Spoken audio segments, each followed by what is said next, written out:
What's up, everyone? It's Roger and Abe here from the DisKingdom podcast. On this episode, we are going to be discussing Frozen and it coming to Disneyland. So, Abe, do you want to sort of tell us a little bit about the show? Yeah, so basically, at Disney's California Adventure, they used to have the Aladdin Spectacular. It was like a musical show in the Hyperion Theater. Well, that was closed down to be replaced with Frozen, that actually just debuted this weekend. And they definitely invested a lot of money in the show.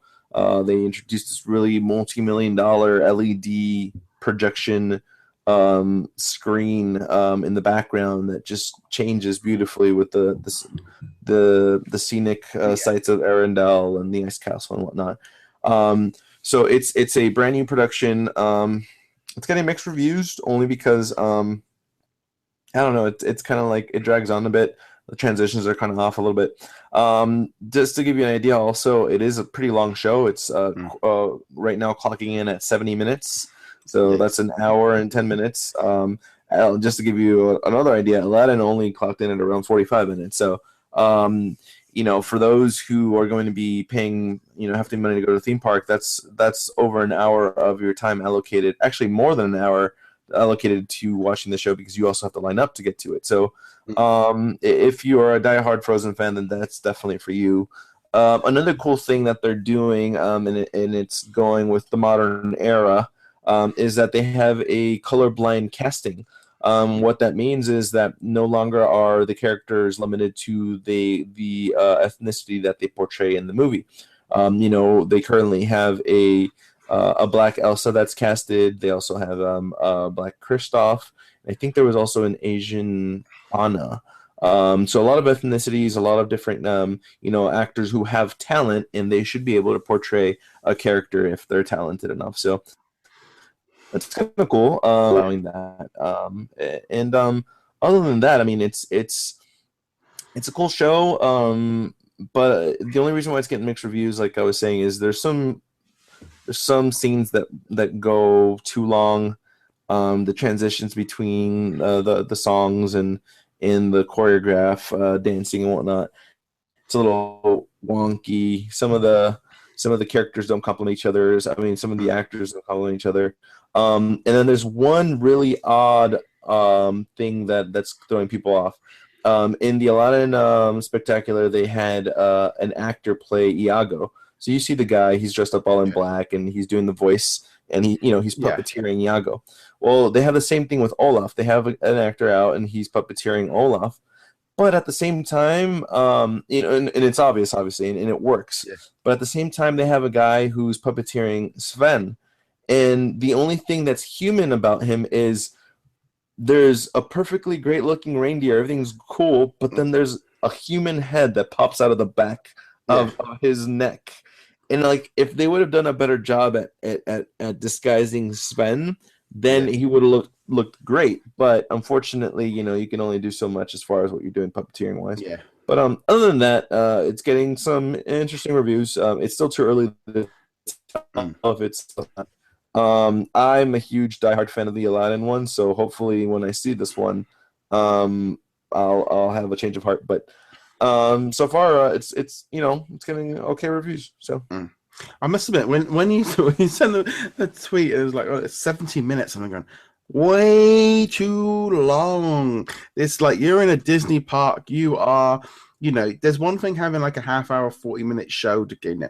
You can rest, you can put your feet up, you can all enjoy it, you can have the air conditioning, and it refreshes you for the after. It can refresh you to have the kind of shows, Animal Kingdom and stuff. You've got like the Lion King and the Finding Nemo one, and they've got to retell a story. But I think when you're creeping into I found like the Motor Stunts show at like 45 minutes. It takes up a huge chunk of your time, and also if you've got kids, they're a bit restless. That's a long time to keep kids, and obviously it's Frozen, it might work, but it does feel like it feels way too, because you basically nearly sitting down to see the whole movie of an hour and 10 minutes. Can't be much they're missing out. Yeah, well, I mean, I think it's just meant, the shows, obviously it's too long, first of all. But, shows like this are meant for people to recharge. It's like you said, sit down, rest their legs, watch these movies. Watch these shows. Or it's also for people who who basically can't go on rides Yeah. or get motion sickness or whatnot, and they're with the family. So it gives them an alternative thing to do. Aside from that, though, is I have been hearing, because I do have friends that work on the production set over there, that there are still, the show is still a work in progress. They're trying to shave down a few minutes, trying to get it down to about 55 minutes. Yeah. But it's still pretty long. So who knows? Yeah. See what happens. But otherwise, it's a long show. Because if you think like the Maelstrom, what is going to be the new Frozen ride, is probably going to have to do the entire movie in about 4 minutes. It's like maybe they need to do a few montages or kind of like, you know, cut a few things here and there just to kind of, you know, speed the thing is, because you're obviously trying to do the songs, they've got to get them in, but you know, maybe even just, you know, trim 30 seconds from each song, you know, all adds up at the end of it. But it should be interesting. I'm sure it's going to be a huge success. I'm sure it's going to be a great selling point for Disneyland California Adventure to get people in there.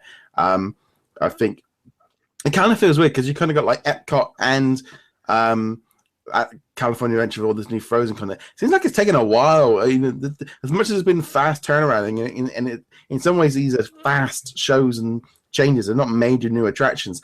It still feels like sort of Frozen was quite a few years ago now. Yeah, no, absolutely. Hopefully, it'll work out. Who knows? I mean, it's still popular somewhat, and there's also part 2 coming eventually. So, yeah, and also I think like especially with that live show is they can flip that over to Frozen 2 very, very easily, a lot easier than like the new attractions and stuff in Epcot. Yeah, absolutely, definitely true. Absolutely. Yeah. So on that note, anything else you want to add about Frozen? No, I mean, check it out. Tell us what you think in the comments below, and see if you like it. Do you think it's better than the show, or just tell us what you think. Yeah.